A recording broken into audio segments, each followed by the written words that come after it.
Olá, esse é o terceiro vídeo da série sobre liderança. Nós estamos comentando sobre os pontos mais importantes para lhe ajudar a se tornar um bom líder, seja na sua empresa, no setor onde trabalha ou no meio em que você vive. Vou deixar na descrição os links para os episódios anteriores. Se você ainda não viu, não perca tempo, corre lá e assista. No último vídeo, falamos sobre 3 aspectos que devem direcionar a rotina de trabalho do líder. São eles: habilidades, valores e aplicação de tempo.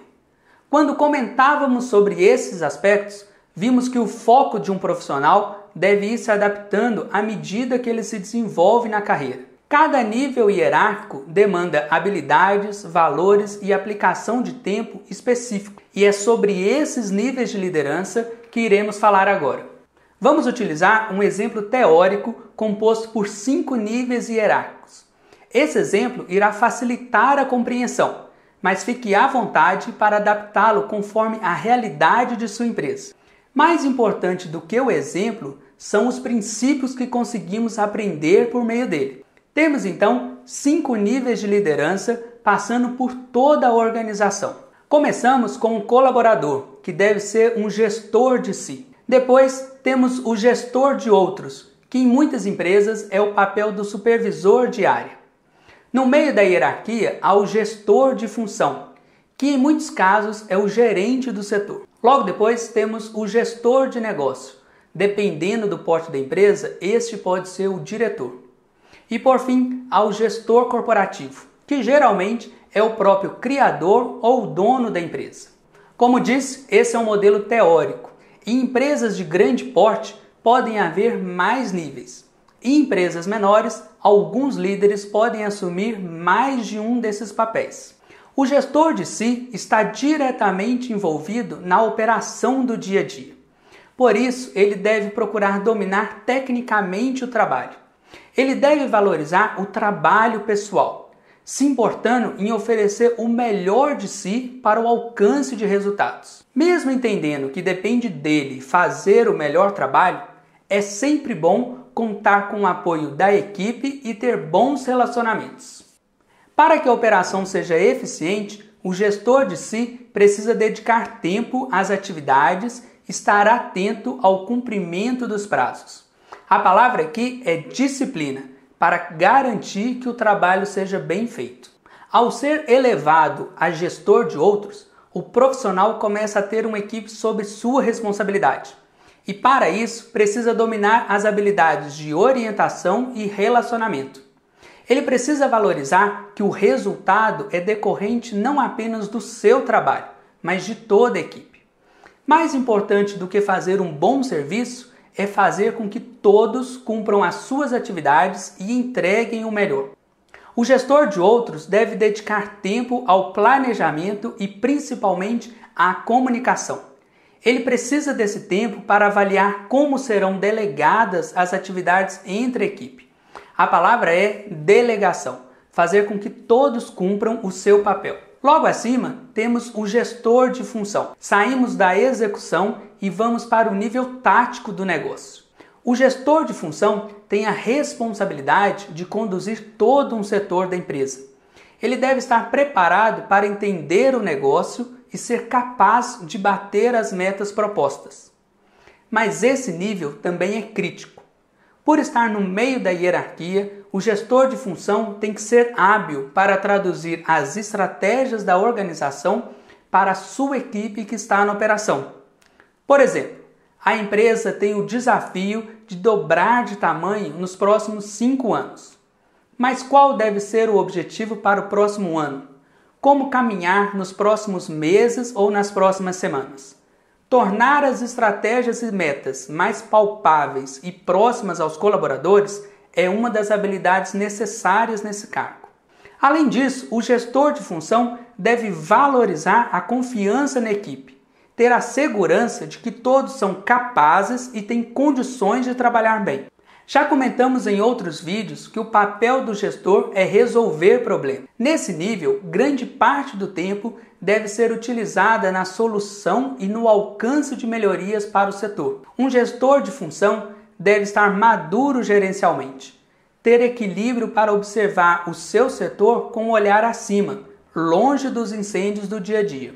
Passamos para o gestor de negócio. A partir daqui, estamos nos níveis estratégicos da organização. É preciso ter um conhecimento amplo sobre como a empresa funciona e como são as interfaces entre os setores. Se o gestor não tiver um entendimento profundo sobre a organização, corre-se o risco de tomar decisões que poderão prejudicar todo o resultado. Por exemplo, não basta definir uma meta de crescimento de vendas sem antes verificar a possibilidade de aumento e de eficiência na produção. Administrar essas relações entre setores é complicado e, portanto, o gestor desse nível deve gostar de trabalhar em ambientes complexos. Deve se sentir confortável com tantas variáveis e decisões que precisam ser definidas. Se ele valorizar a tranquilidade, nós teremos problemas. O gestor de negócio deve tirar um tempo significativo para estudar e refletir sobre o ambiente em que a sua empresa está inserida. Como o setor está se comportando? Como o cenário externo pode impactar a organização? Já perceberam que a palavra-chave é integração? Fazer com que a empresa funcione de maneira orgânica, como um bom relógio. E para terminarmos, o último nível de liderança é ocupado pelo gestor corporativo. Na maioria dos casos, é este o criador da empresa. É o empreendedor que há anos está envolvido com a organização. Ele precisa entender que as suas funções operacionais, tão importantes lá nos anos iniciais da empresa, hoje já podem ser realizadas pela equipe.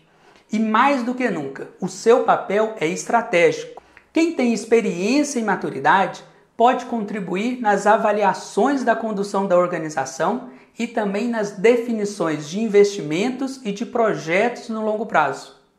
O gestor corporativo deve desenvolver o senso de propósito da organização. Quais valores que o levaram a criar esse negócio? O que ele deseja oferecer além do produto ou do serviço? É importante ele valorizar esses aspectos da cultura organizacional e comunicar isso a todos. Além disso, ele deve dedicar um tempo às parcerias estratégicas, usar o seu conhecimento do mercado para fortalecer a atuação da empresa. Ele é o cara e, portanto, deve definir a visão de longo prazo para a sua organização. Ele é o grande líder que deve cuidar e direcionar a sua tribo. Assim, completamos nossa tabela relacionando os níveis hierárquicos com o foco de cada líder. Se você conseguir implantar esse modelo na sua empresa, pode ter certeza que muitos problemas serão resolvidos. Um exemplo de problema bastante comum é quando o líder do nível superior desce para realizar as atividades de um nível abaixo. Assim, ele deixa de exercer a sua função e ainda tira a oportunidade de aprendizado da equipe. O resultado será comprometido, com certeza. Claro, estamos falando de um problema recorrente. Nada impede que, em alguns casos pontuais, o líder se envolva na realização de trabalhos operacionais. Isso pode ser até bom para que a equipe perceba o seu envolvimento. Só tome cuidado para que essa atitude não se torne frequente. Essa organização de papéis de liderança facilita a comunicação, a capacitação e, principalmente, direciona a autoridade e responsabilidade de todos. Não é fácil, mas vale o desafio. No próximo vídeo, falaremos sobre ações práticas de lideranças, que devem ser executadas em todos os níveis. Assine o canal para receber novidades toda semana. E se você desejar, mande um e-mail para nós e lhe enviaremos o infográfico com o nosso modelo mental de liderança. A Efeito 5 realiza treinamentos corporativos para líderes e equipes administrativas. Fale conosco e saiba como podemos aplicar este conhecimento na sua empresa. Nós acreditamos no poder da gestão, estamos dispostos a auxiliar o seu desenvolvimento e o de sua empresa. Um abraço!